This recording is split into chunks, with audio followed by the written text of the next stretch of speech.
He was older. I like them older. He was smart, athletic, and married. His wife fell sick, and God, please forgive me. But I hoped she would die.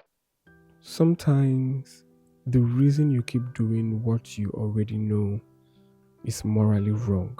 It's not because you don't know better, it's because you've tested and survived it so far. You touched fire once, it burned, but it didn't kill you.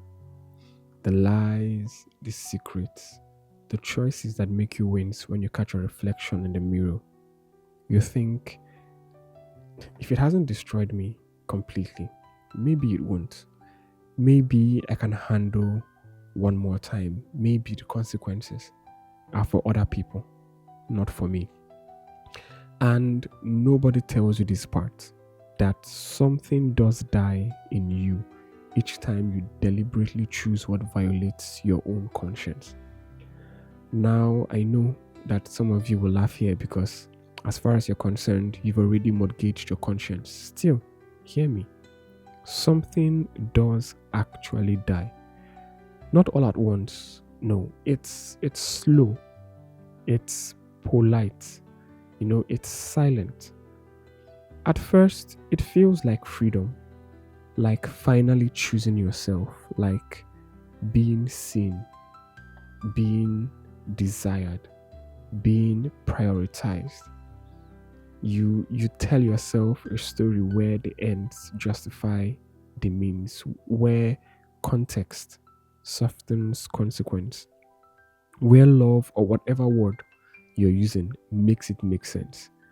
But you should understand that the body keeps score even when the mouth keeps lying. You begin to notice that your sleep changes, your prayers, if at all you pray, it sounds different. You start rehearsing explanations in your head for conversations no one has even asked you to have. You become very good at compartmentalizing and very bad at being alone with yourself. Now, some of you have gone too far. You've crossed lines so many times that the way back feels impossible. Repentance, redemption, these words feel like they are for better people. They feel like they are for cleaner people. You've convinced yourself that you're already too far gone, too stained, too complicit. So you double down. You cling harder to the very thing that's hollowing you out. You build entire futures in your head around something you know can't last, because letting go would mean admitting you wasted pieces of your life on a lie. You're now in a space where shame hasn't fully arrived. But if you're honest with yourself, you find out that peace already left. And then the rude awakening, real life interrupts your fantasy, and it doesn't do it gently. It never does it gently. You get a phone call, maybe a diagnosis, a responsibility, a choice you were never meant to be a part of, and then suddenly you are reminded brutally that you were never the center of the story you rearranged your values for. That you were a chapter, you were a secret, you were a pause. If this is your first time on the show, here's my promise. With me, you will never have to worry about being judged instead of being heard. Here, your feelings are valid, your voice is safe. And on this show, my only job is to help you see the best version of yourself. My name is Clinic. And please, just breathe.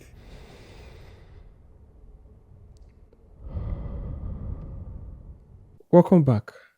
If tonight you're sitting with the unbearable mix of emotions no one prepared you for, shame for crossing a line, grief for something that felt real, if that's you, if you're carrying guilt you don't know where to place, if you're wondering how you became someone you don't fully recognize. This is your reminder. You are not beyond truth, and you are not beyond coming back to yourself. But first, you have to stop pretending nothing died. The phone lines are open, and tonight we are making room for the truths we don't usually say out loud. Give me a call, and like I always say, this is a no judgment zone. We already have our caller for tonight. Hello?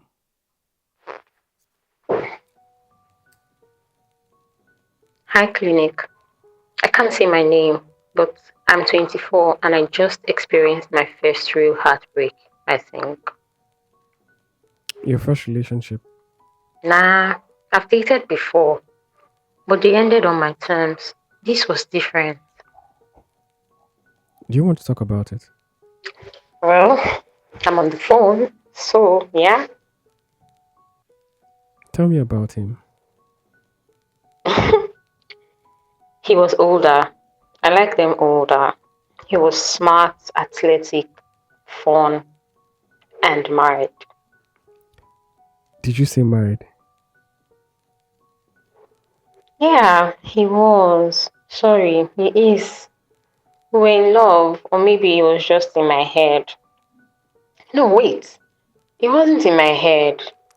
We met at our company retreat, and the best part of the 24 years I have lived on this earth started. Best part. Yeah, the best part. Now I know your listeners are probably calling me names and rolling their eyes right now, but they should at least hear me out. Clinic, I swear on my mother. I didn't know he was married at the time, and he never wore his wedding ring. He still doesn't.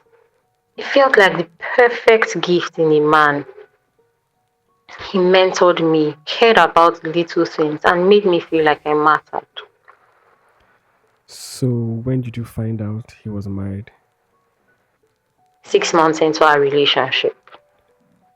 You guys actually dated. Yeah, he asked me out in the most romantic way possible. I couldn't say no.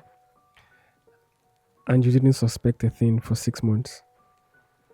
When you put it like that, ah, I didn't.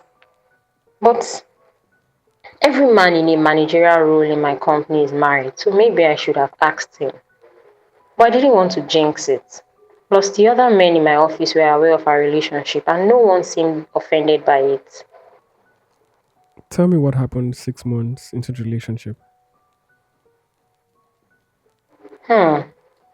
So, we made sure to take our leave at the same time of the month, and the request was granted by HR. Individually, of course. We had planned our first vacation as a couple, and he cancelled at the last minute after we had booked our flights and reserved hotels. Did he tell you why, or you found out why?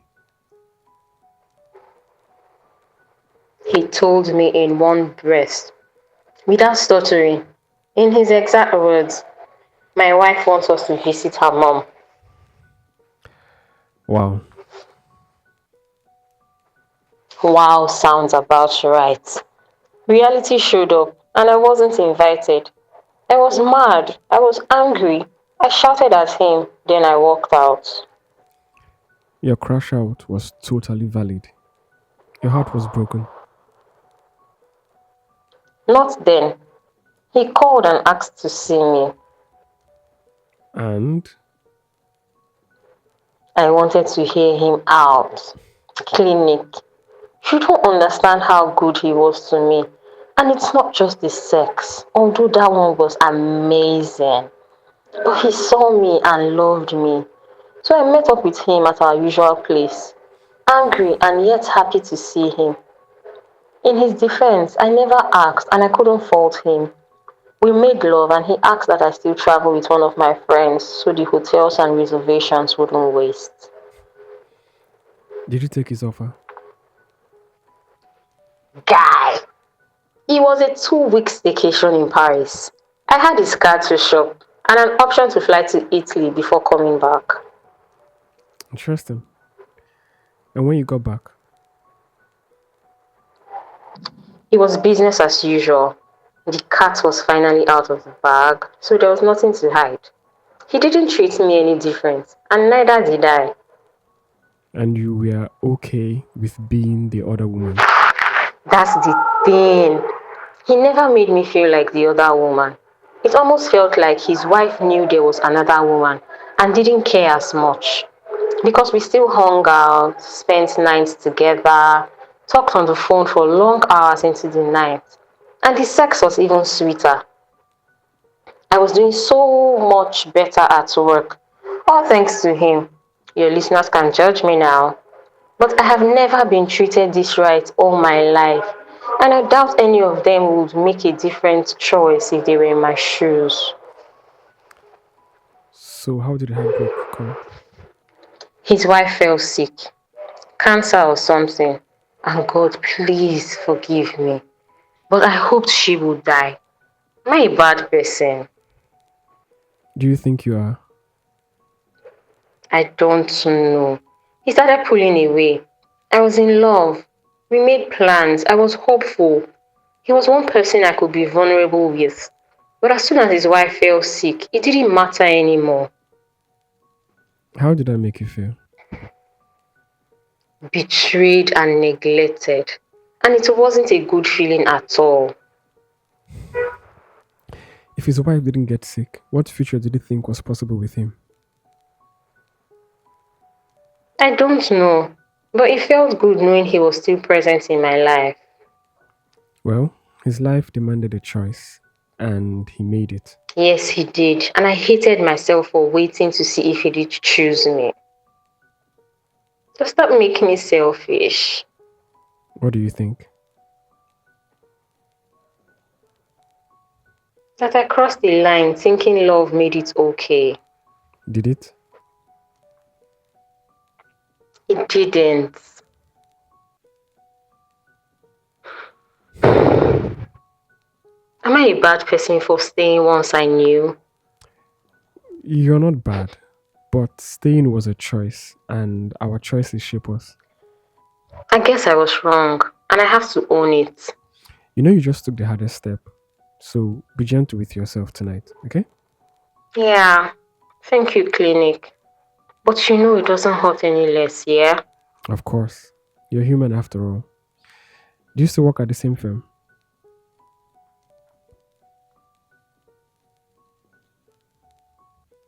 Yes, but boundaries have been set. At least in my head. My body still betrays me when I see him, but I'll keep fighting it. And what about him? My guy has moved on. It's almost as if nothing ever happened between us. Interesting. Story of my life. Thank you for listening tonight. You're always welcome. Stick around for the rest of the show, okay? You got it.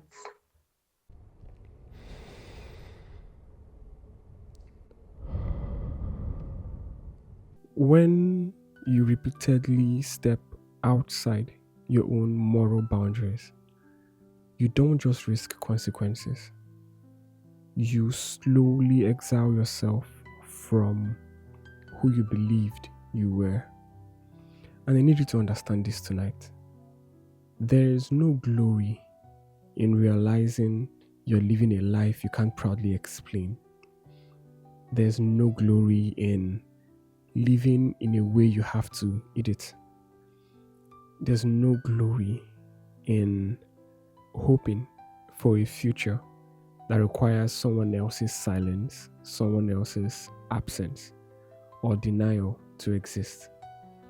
I would usually tell you to choose you first, but if your moral compass is broken, then choosing yourself first in some situations might actually do you more harm than good in the long run.